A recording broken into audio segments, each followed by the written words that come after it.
안녕하십니까, 윤민석입니다. 금융위원회 국장 등 이 재직 당시에 뇌물과 갖가지 많은 뇌물 수수를 받은 등의 혐의로 재판에 넘겨진 유재수 전 부산시 경제부시장의 재판 절차가 내년 1월 시작됩니다. 이 18일 법안에 따르면요, 서울 동부지법은요, 이 다음 달 6일 뇌물수수, 수뢰 후 부정처사, 그리고 부정청탁 및 금품수수의 금지에 관한 법률 위반 혐의 등으로 이 혐의를 받는 유 전 부시장의 첫 공판 준비 기일을 진행을 하게 됩니다. 유 전 부시장은요, 같은 해 9월 금융투자업을 하는 B씨에게 쉴 수 있는 오피스텔을 얻어달라라는 요구를 했고, 이 강남구의 모 오피스텔을 A씨의 명의로 임차기간 1년, 보증금 2천만 원, 월세 180만 원의 계약을 한 것으로 파악이 됐습니다. 유 전 부시장은요, 이 오피스텔을 실제로 2016년 3월까지 사용을 했고요. 이 기간 동안 B씨가 오피스텔 월세, 관리비 등을 대납한 돈은 약 1,300만 원으로 파악이 됐습니다. 이 취업 청탁도 있었던 것으로 조사가 됐습니다.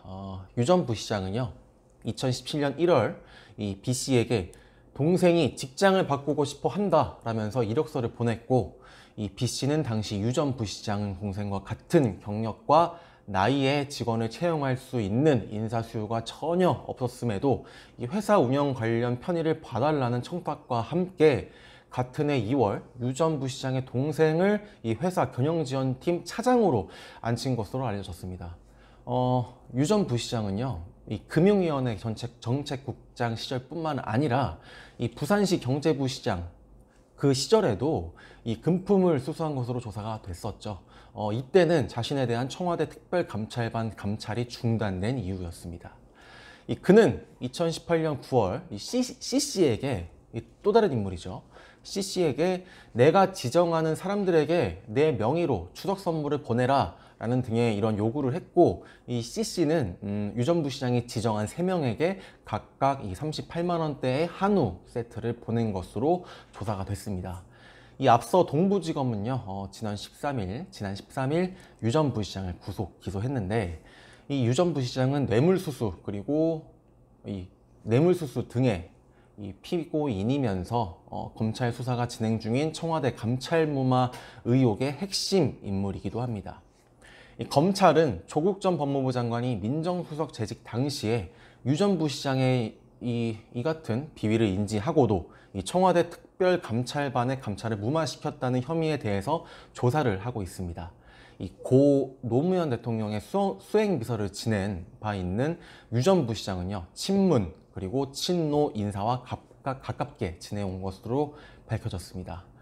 지난 16일 이 검찰 소환 조사를 받은 조 전 장관은요, 당시 조치에 대한 정무적 최종 책임은 내게 있다라고 진술한 것으로 알려졌는데요. 이 조 전 장관 변호인단은요, 다음 날인 17일 입장문을 내고 이번 사건의 경우는 조 전 장관의 민정수석 비서관으로서의 공적인 업무 수행과 관련된 일이라면서 언론을 통해 계속 직권남용에 의한 감찰 중단이다 라는 잘못된 프레임이 확산되고 있다면서 조 전 장관은 자신이 알고 기억하는 내용을 충실하게 진술했다라고 전했습니다. 이상 윤민석이었습니다.